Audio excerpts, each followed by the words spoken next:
There is a unique power in velvet steel, the ability to be soft and inviting, yet completely unbreakable when it matters most. Explore the complex personalities of our heroes as they navigate the dangers of a digital world. Click subscribe now and discover your own hidden strength today with us. Quarterly close was in 3 days and my replacement had already been introduced to the team. I found out the way you find out about most things at Delworth and Associates. Not from your manager, not from 81, who actually owed you the courtesy of a conversation. I found out because the new girl asked me where the bathroom was, introduced herself as the incoming senior accounting analyst, and said she was so excited to be learning the ropes from me this week. She had no idea. I could tell by the way she smiled. Nobody had told her she wasn't learning ropes. She was being handed a grenade with the pin already pulled. I had been at Delworth for 6 years. 6 years building out their entire internal reporting system, a customized ERP configuration that our CFO, the man everyone just called my boss's boss, had signed off on in my first year because the off-the-shelf solution couldn't handle our multi-entity structure. Our company had 11 subsidiaries. 11 different cost centers, 11 different depreciation schedules, 11 sets of intercompany eliminations that had to reconcile to the penny before the consolidated financials could go to the board. I had built the logic for all of it, by hand, in a system that most of our outside auditors had never seen before and didn't want to learn. My direct supervisor, I'll call him my manager because that's all he ever was to me, had joined the company 8 months prior from a private equity firm in Dallas. He came in with opinions. Lots of them. His main opinion, the one that mattered, was that our accounting function was bloated and that outsourcing the day-to-day transactional work to a third-party firm would free up bandwidth for strategic finance. He said bandwidth like it was a word and not a personality disorder. The outsourcing decision had been in motion for 4 months before I knew about it. He had gone to the CFO directly. He had presented a cost comparison that, I later learned, didn't account for transition time, institutional knowledge loss, or the fact that our ERP configuration was so customized that it required someone who had built it, or at least been trained by someone who had to run the monthly close without errors. Nobody asked me. I was the system, and nobody thought to ask the system how it worked before deciding to replace it. The contract with the outside firm was signed in October. I was told in November, 14 days before the December close, which happened to be year-end, which happened to be the close that went directly to our board of directors and our outside auditors at the same time. My manager sat across from me in the small conference room off the main hallway, the one with the broken Venetian blind that nobody had fixed in 3 years, and told me I had 2 weeks to document everything and bring the new team up to speed. 2 weeks for 6 years of institutional knowledge. For a system I had spent 18 months configuring. For close procedures that took me a full week to run even when everything went right. I asked him to clarify the timeline.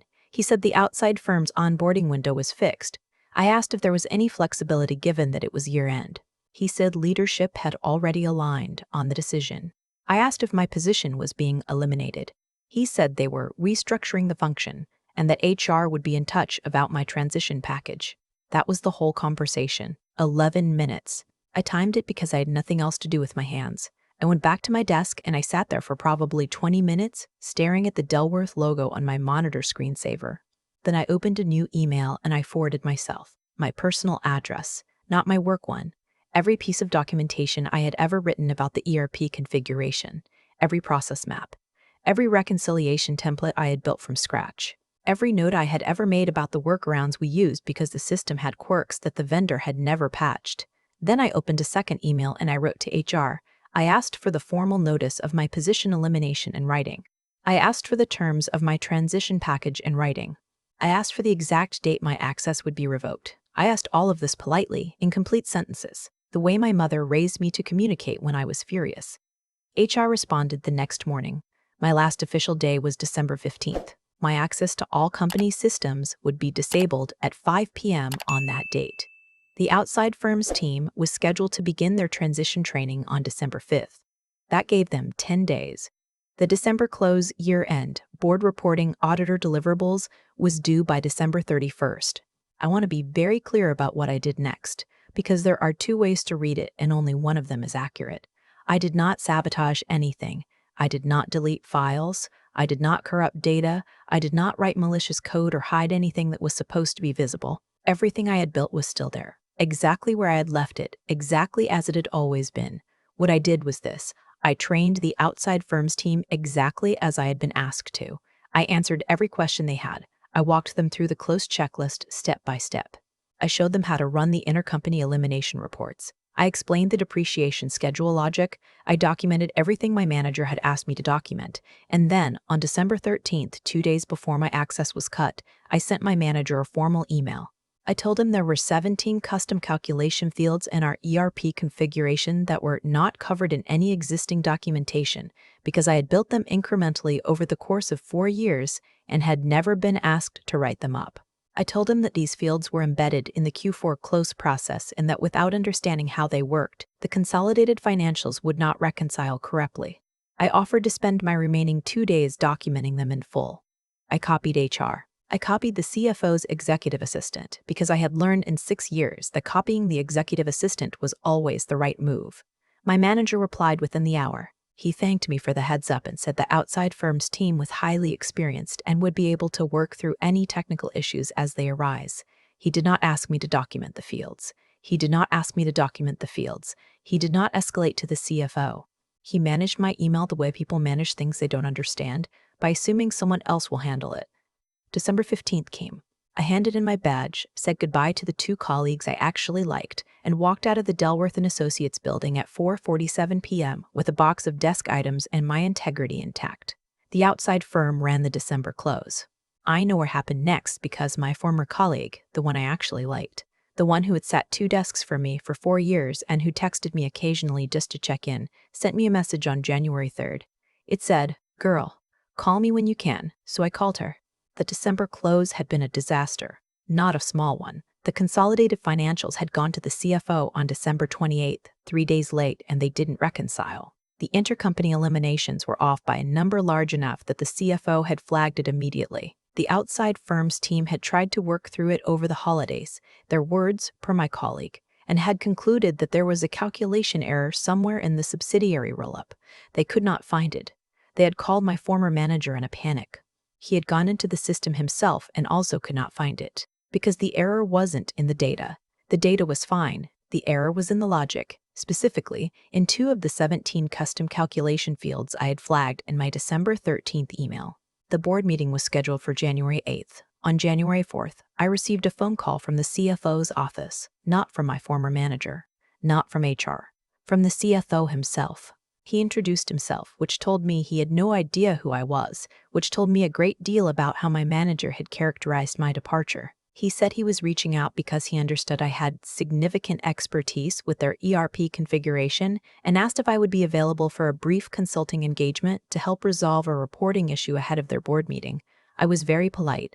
I told him I appreciated the call. I told him I was currently available for consulting work. I told him my standard rate for financial systems consulting was $185 an hour with a minimum engagement of 40 hours. There was a pause.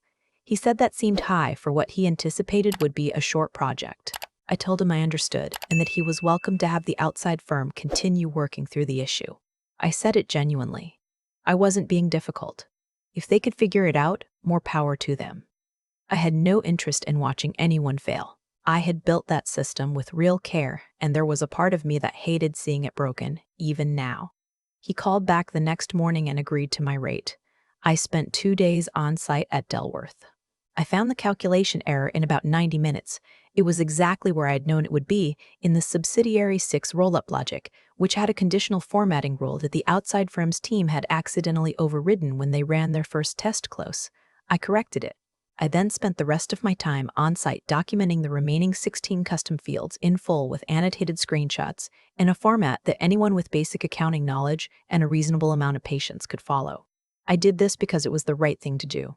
Not for my former manager, for the company, for the people whose retirement accounts and equity stakes were tied to accurate reporting, for the outside auditors who would eventually have to sign off on these numbers, for the work itself, which had been good work and deserved to be preserved properly. When I submitted my invoice 40 hours at $185, total $7,400, net 30, I attached the full documentation package and emailed it to both the CFO and HR. My former manager was not copied on the email. He had not been in the room either day I was on site. I learned later from my colleague that he had been asked by the CFO to step back from the close process while the issue was being resolved. I don't know exactly what happened to him after that.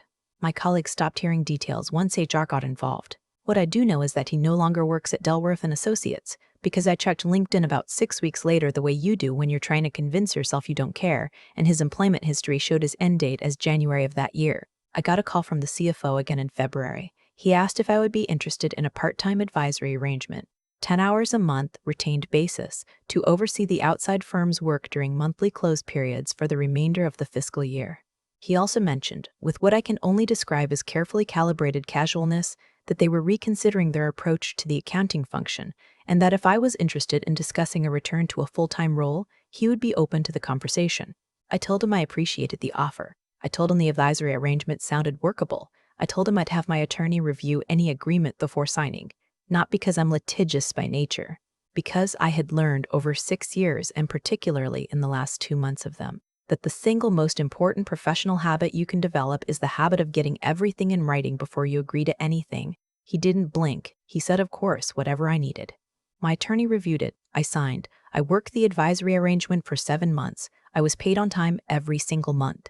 The outside firm, I should say, was not incompetent. They were just under-resourced for a transition that had been set up to fail. Once they had proper documentation and someone available to answer questions, they ran the close cleanly. I made sure of that.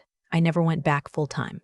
I had spent enough of my best professional years in that building, in that small conference room with the broken blind, being managed by people who couldn't have described my actual job function if they'd been asked to. I built something else instead. I do systems consulting now, mostly mid-market companies with complex entity structures who need someone to design their close processes properly the first time before the wheels come off at year-end. I have 6 clients. I work from home most days. I set my own rates. The work is better when nobody can revoke your badge, because the badge you carry is the one you built yourself, and nobody thought to change the combination on that. I think about that 11-minute meeting a lot, not because it still stings, it doesn't, not anymore, but because of how much was decided in it by someone who had no idea what he was deciding. My manager sat across from me in that room with the broken blind and essentially signed off on a chain of consequences he couldn't see coming, because he had never once tried to understand what I actually did. That's not bitterness, that's just the mechanics of how things unravel. There's something I've come to believe about the way work actually functions, separate from how it looks on an org chart. The people who keep the lights on are rarely the loudest ones in the room. They're the ones who know which switch does what, who built the panel, who rewired it twice when the specs changed and never sent an announcement about it. When those people are treated as replaceable parts rather than irreplaceable knowledge, the lights eventually go out. Not out of spite, just out of physics. I didn't set out to prove anything. When I sent that December 13th email flagging the undocumented fields, I wasn't laying a trap. I was doing what I had always done, trying to make sure the work was done right. The fact that my manager dismissed it without escalating is on him. I gave him the information. What he chose to do with it was his call. That's the part people sometimes miss when they hear a story like this. The outcome wasn't engineered. It was earned by everyone involved in the direction they deserved. What I did do, and what I'm glad I did, was stay honest through all of it. I trained the outside firm's team properly. I answered every question. I documented what I was asked to document. And when the CFO called in January, I didn't hold the company hostage. I named a fair rate for skilled work, and I delivered.